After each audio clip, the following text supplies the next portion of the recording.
Hello, Shawn Clement here from the Richmond Hill Golf Learning Center, bringing you the new golf instructional series for all of you who want to really learn how to play this game properly. You can reach us at www.golflearningcentre.com and keep a close eye for our new website where we'll have a nice video archives and all that stuff to help you out. First of the series is the grip, how to hold this club properly. And there's a lot of stuff that you'll see in golf magazines and on the Golf Channel.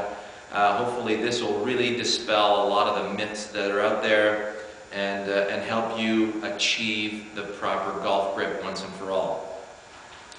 The way you would hold the club with your lead hand, if you're a right-handed player, hold the club with your left hand just like you're holding an umbrella. It's that simple.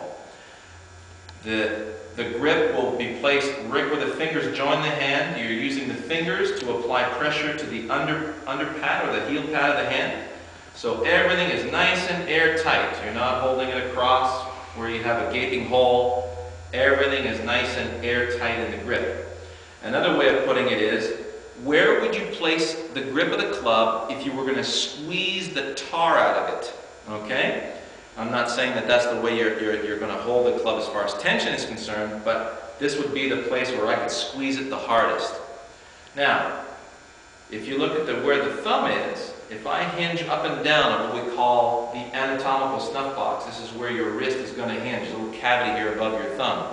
That's a medical term, by the way, anatomical snuff box. This is where your wrist is going to hinge. So when you hinge up, you don't want the thumb bubbling up and prying the grip out of your hands. You want it staying securely in place.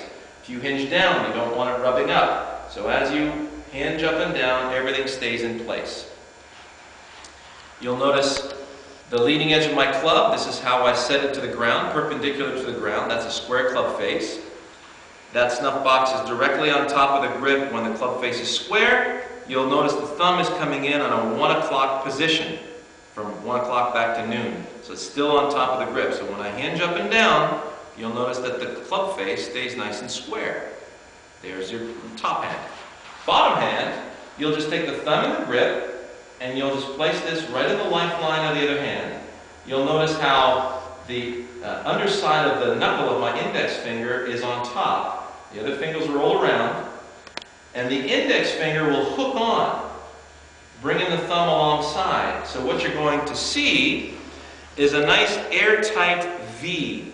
The thumb and the index form a nice V and it's airtight in here. I'm not holding the grip with the index finger, I'm just hooking it on, and I'm not holding the grip with my thumb, I'm just bringing the thumb alongside. You're basically holding the club with these three and these three fingers right here. Now, the reason why I say three is because we're going to overlap or interlock. We're going to get to that in a second. Now, if I hinge up and down on both snuff boxes, that club face stays nice and square. So there's the proper makeup of the grip.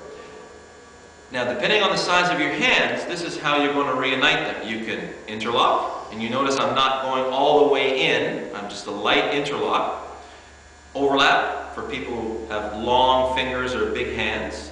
Short overlap if you feel that that index finger is kind of, the pinky is kind of stretched out. All right? And finally, you feel that hook. So everything's in place. So I'm not interlocking all the way in. It's a nice half interlock.